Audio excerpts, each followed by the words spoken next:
More than 1,000 are unaccounted for, about 1,050. It will take several weeks still. Some of the challenges are going to be extraordinary. As you reported, 85% of the land of the impact zone has been covered now by what amounts to an army of search and rescue teams and 41 dogs. So at 85% of the land's been covered. Now we go into the larger buildings, which require peeling back some of the floors and structures. That last 15% could take weeks.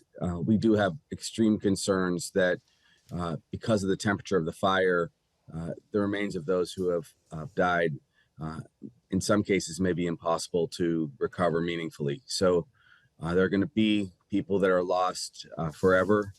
And right now we're working obviously with the FBI and everyone on the ground to make sure that we do what we can to assess who's missing. That is hard to hear, Governor. I know a local Maui official said a large number of the dead may have actually been children who were left home that day because schools were closed, many of them alone or with their grandparents. Is that the case? That is possible. That's what we're sharing here internally. That is possible that there will be many children. This is the largest catastrophe and disaster that's ever hit Maui. Probably it's ever hit Hawaii outside of wartime events. So we just thank everyone in the world for reaching out and supporting us through all of the ways that they can.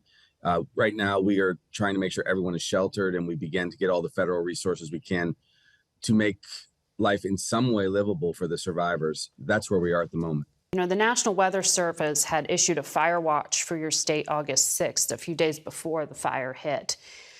With the siren system, you said to CNN on Monday and again on Tuesday that you believe some of the sirens were broken. When did you learn they weren't fully functional? We assess every siren across the state on the first of the month, and then we ask people to update them and fix them to their abilities. You know, of course, as a person, as a father, as a doctor, I wish all the sirens went off. The challenge that you've heard, and it's not to excuse or explain anything, the challenge has been that historically those sirens are used for tsunamis. That's when I came to Hawaii 23 years ago, was told when I was living down near the shore. So it's usually tsunamis and hurricanes. For perspective, we've had 6 fire emergencies this August.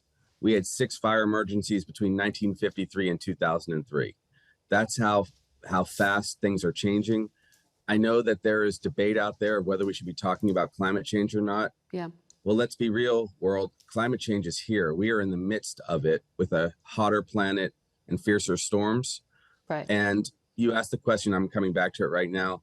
Do I wish those sirens went off? Of course I do. And I think that the answer that the emergency administrator from Maui, who's resigned, said was, of course, utterly unsatisfactory to the world. But it is the case that we've historically not used those kind of warnings for fires.